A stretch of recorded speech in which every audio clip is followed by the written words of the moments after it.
In this video, we'll solve a system of equations, 2 by 2, two variables x, y, and two equations.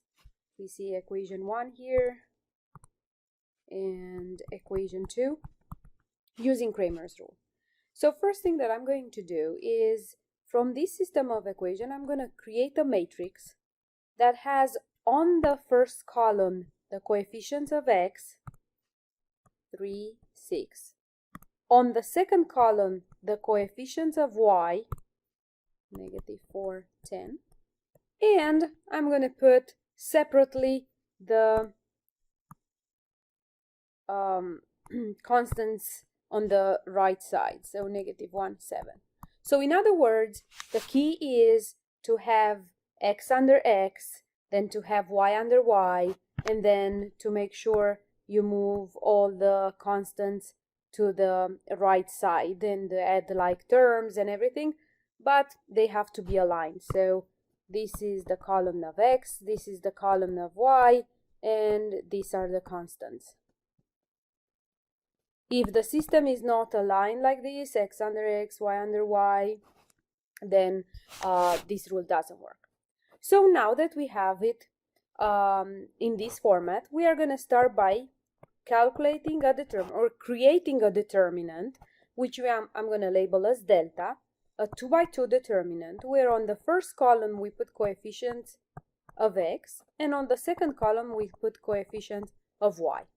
So we ended up with 2 by 2, and we know to calculate a 2 by 2, we multiply the terms on the main diagonal minus, we multiply the terms on the secondary one. So it's 3 times 10 minus -4 times 6. So this gives us 30 plus 24, 54. Delta x, and I'm going to write this sub x because the variable is x. If it was another variable, if they had a and b, I would have put delta a and so on. Now we go back to our delta, and instead of the column of x, so instead of 3 and 6, we are going to put the constants. So instead of the first column 3, 6, I'm going to put -1, 7, the purple values here, these values. And then the second column from delta, I just copy it. So what happened, delta, now delta x has on the first column -1, 7. How we calculate delta x? Well, the same way, -1 times 10 minus -4 times 7. So we get -10 plus 28, that is 18. Delta y, well, again, we take a look at delta, and instead of y, we're going to put the -1, 7. Instead of the column of y, we put the purple one, the constants. And x stays the same way it was in delta, so delta changes. And now 3 times 7 minus -1 times 6, so 21 plus 6, 27.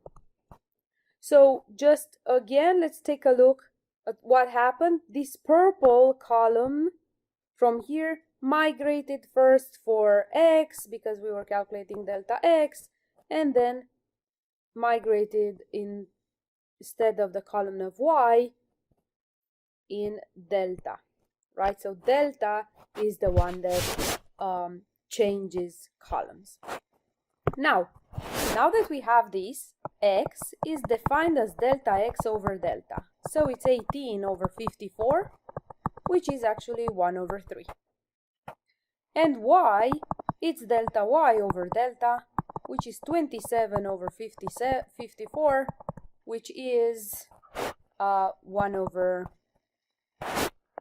2. So I can actually check. 3 times 1/3 minus 4 times 1/2, is that equal to -1? Well, 1 minus 2 equals -1, yes. And I'm going to check the second one as well. 6 times 1/3 plus 10 times 1/2 equals 7. Well, 2 plus 5 equals 7. So yes, the pair 1/3, 1/2 is the solution. using Cramer's rule.